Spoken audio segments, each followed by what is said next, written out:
మా వంటగదికి స్వాగతం. మా వంటగదిలో ఈరోజు కారం పెసరపప్పు ఎలా తయారు చేయాలో చూద్దాం. దానికి కావలసిన పదార్థాలు: నానబెట్టిన పెసరపప్పు 1 కప్పు, కారం 1/2 టీ స్పూన్, ఉప్పు రుచికి తగినంత, నూనె డీప్ ఫ్రై సరిపడా. ఇప్పుడు ఎలా తయారు చేయాలో చూద్దాం.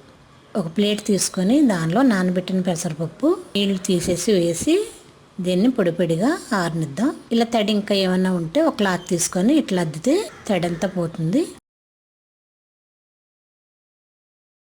ఇవి నీటి తడి మొత్తం అయిపోయిన తర్వాత వీటిని పక్కన పెడదాం.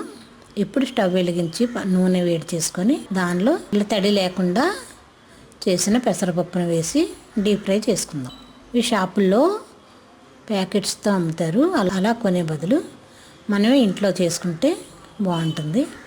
1/2 కేజీ పప్పు నానబెడితే నీళ్ళలో నానబెట్టేటప్పటికి డబుల్ అవుతుంది కాబట్టి 1/2 కేజీలా కనిపిస్తుంది, కానీ వేయించేటప్పుడు 1/2 కేజీ వస్తుంది. ఇప్పుడు ఇలా వేయించుకున్న దీన్ని ఒక పేపర్ వేసిన ప్లేట్లో తీసుకొని 1 నిమిషం ఉంచితే నూనె అంతా పేపర్ పీల్చుకుంటుంది.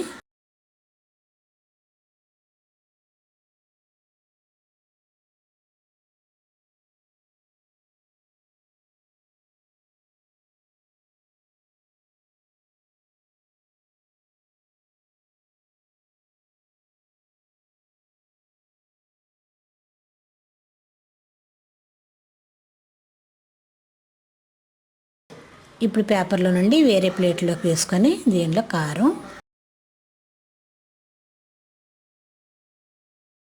ఉప్పు వేసి బాగా కలిపి ఒక బౌల్లో తీసుకొని సర్వ్ చేద్దాం. ఈ పిల్లలు ఎంతో ఇష్టంగా తింటారు. స్నాక్స్ ఐటెంలా కూడా బాగుంటుంది. కావాలంటే జీలకర్ర పొడి, గరం మసాలా కూడా వేసుకోవచ్చు. కరివేపాకు కూడా వేయించి కూడా కలుపుకోవచ్చు.